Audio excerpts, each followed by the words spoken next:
अरे इसे तुमने क्यों छुआ?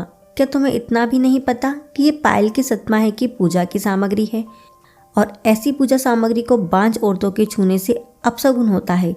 तुम ये तो नहीं सोच रही हो ना कि तुम्हें बच्चे नहीं हुए तो तुम्हारी ननद को भी नहीं होने चाहिए? कहीं ऐसा तो नहीं कि ननद की खुशी तुमसे देखी नहीं जा रही? मम्मी जी, मैं किसी तरह अपने आंसुओं को रोककर शिल्पा इतना ही बोल पाई थी कि इतने में पायल, जो उसकी ननद कम सहेली ज़्यादा थी, वो बोल उठी, भाभी आपसे मुझे ऐसी उम्मीद नहीं थी। आपको तो खुश होना चाहिए था कि मैं माँ बनने वाली हूँ, उल्टे आप अपशगुन करने पर लगी हुई हो। उसने आशा भरी नज़रों से अपने पति पंकज की ओर देखा। उसे लगा कि पंकज तो मुझे बहुत प्यार करता है, वैसे भी हमारी लव मैरिज थी, वो जरूर मेरी ओर से कुछ बोलेगा। लेकिन पंकज ने उल्टा शिल्पा को ही बहुत कहा, तुम तो पायल को अपनी बहन मानती हो ना, फिर तुम पायल के साथ ऐसा कैसे कर सकती हो?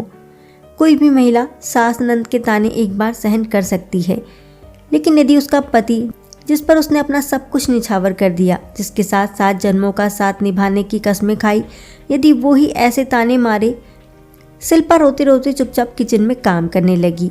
बांझ होने के नाते वो पूजा सामग्री को तो हाथ नहीं लगा सकती थी, लेकिन एक बहू होने के नाते घर के सभी काम पूरी जिम्मेदारी के साथ पूरे करने थे, चाहे उसका मन अंदर ही अंदर कितना भी रो रहा हो।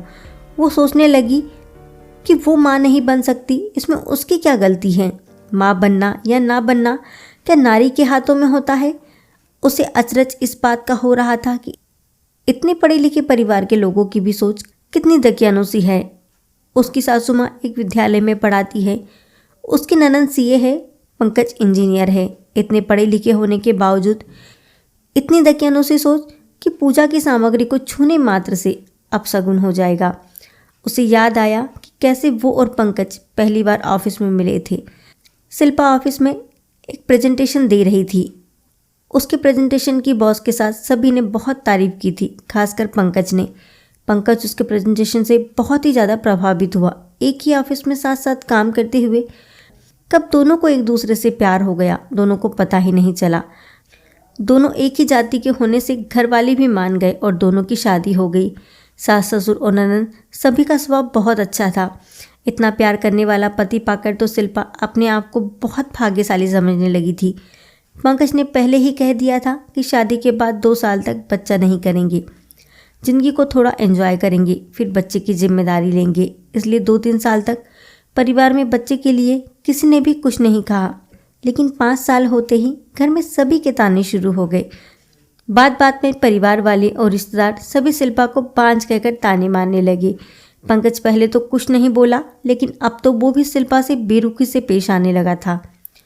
ऑफिस में तो सबके सामने सामान्य रहता, लेकिन घर आते ही चुप्पी साध लेता, सिर्फ काम पूर्ति बात करता, जैसे दैनंदिन कार्यों में विघ्न ना आए। ऐसा लगता ही नहीं कि वे दोनों पति पत्नी हैं, एक ही घर में रहते हैं।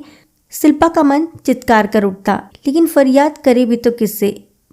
उसे लगता था पंकज को भी बाप ना बन पाने का दुख है, थोड़े दिनों में वो सहज हो जाएगा। आज शिल्पा की 8वीं सालगिरह थी। उसे लगा कि आज पंकज अपनी चुप्पी तोड़ उसे बधाई जरूर देगा। उसने पंकज की पसंद का नाश्ता बनाया, नई क्रॉकरी में नाश्ता दिया, लेकिन पंकज ने चुपचाप नाश्ता किया और बिना एक शब्द बोले ऑफिस के लिए निकल गया।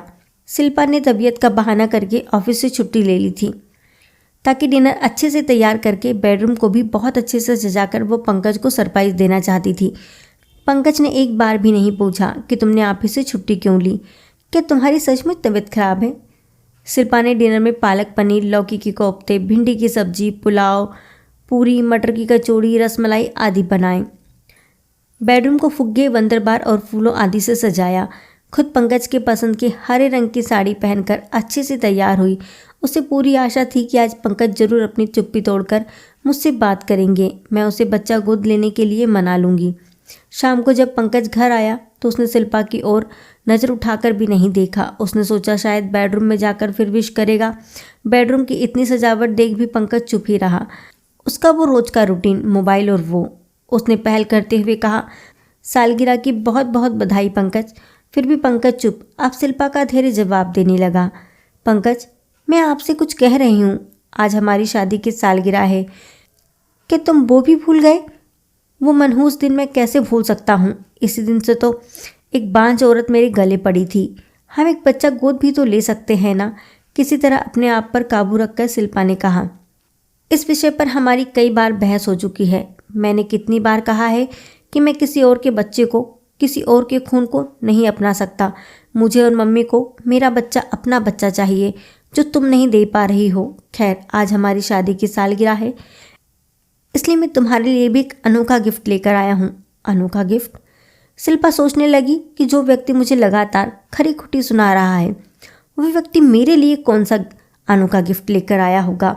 पंकज ने उसे एक लिफाफा पकड़ाया। शिल्पा ने उत्सुकता से लिफाफा खोला तो उसमें तलाक के कागजात थे। शिल्पा को विश्वास ही नहीं हो रहा था।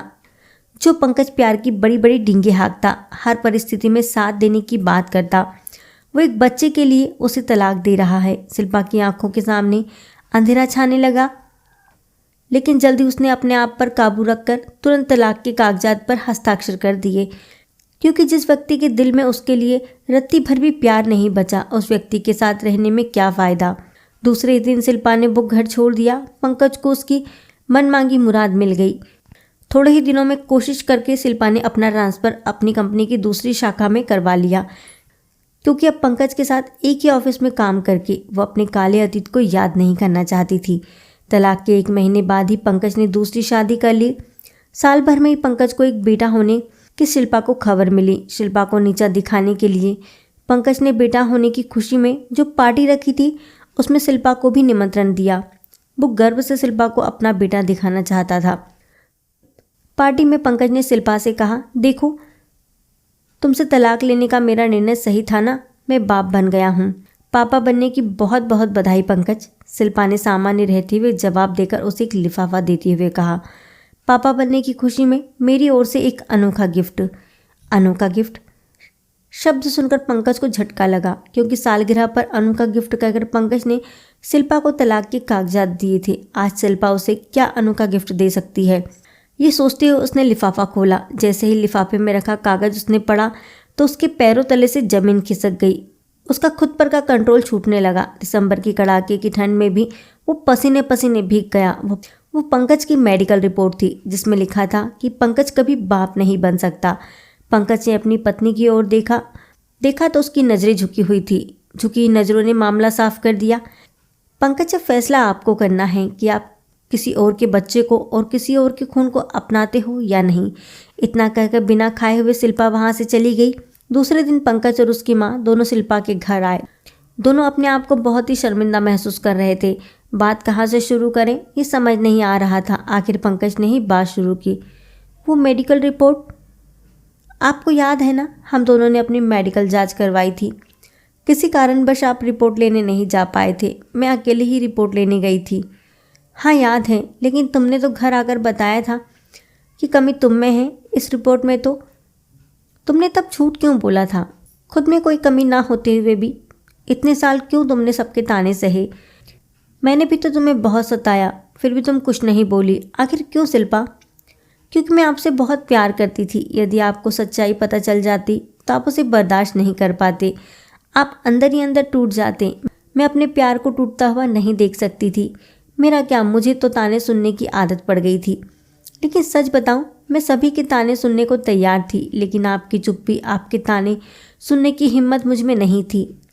जब मैंने तलाक के कागजात दिए थे तब तो तुम सच्चाई बता सकती थी। पंकज, गलती मेरी है। मुझे अपने प्यार पर विश्वास था। दुनिया चाहे जो भी बोले, लेकिन मेरा पंकज कभी मुझे नहीं छोड़ सकता, इस बात का विश्वास था मुझे। लेकिन जब आपने तलाक के कागजात दिए तो मेरा ये विश्वास टूट गया। जब आप मुझसे प्यार ही नहीं करते तो आपके साथ रहने में कोई मतलब नहीं था। इसलिए मैंने तुरंत उस कागजात पर हस्ताक्षर कर दिए। बहू, हमसे बहुत बड़ी गलती हो गई। प्लीज़ हम सबको माफ़ कर दो और हमारे साथ अपने घर चलो, शिल्पा की सास ने कहा। शिल्पा, माँ जी मुझे माफ़ कर दो, पुरानी बातें भूल जाओ, चलो हम फिर से ज़िंदगी की नई शुरुआत करते हैं, पंकज ने कहा। बात माफ़ करने या ना करने की नहीं है, बात है आत्मसम्मान की। अब ये संभव नहीं हो सकता कि मैं वापस उस घर में कदम रखूं। वैसे भी अगले महीने मेरी शादी है। मैं तो वो अनोखा गिफ्ट आपको सिर्फ इसलिए दिया था ताकि देख सकूं कि आप दोनों माँ बेटे किसी दूसरे के खून को अपनाते हैं या नहीं।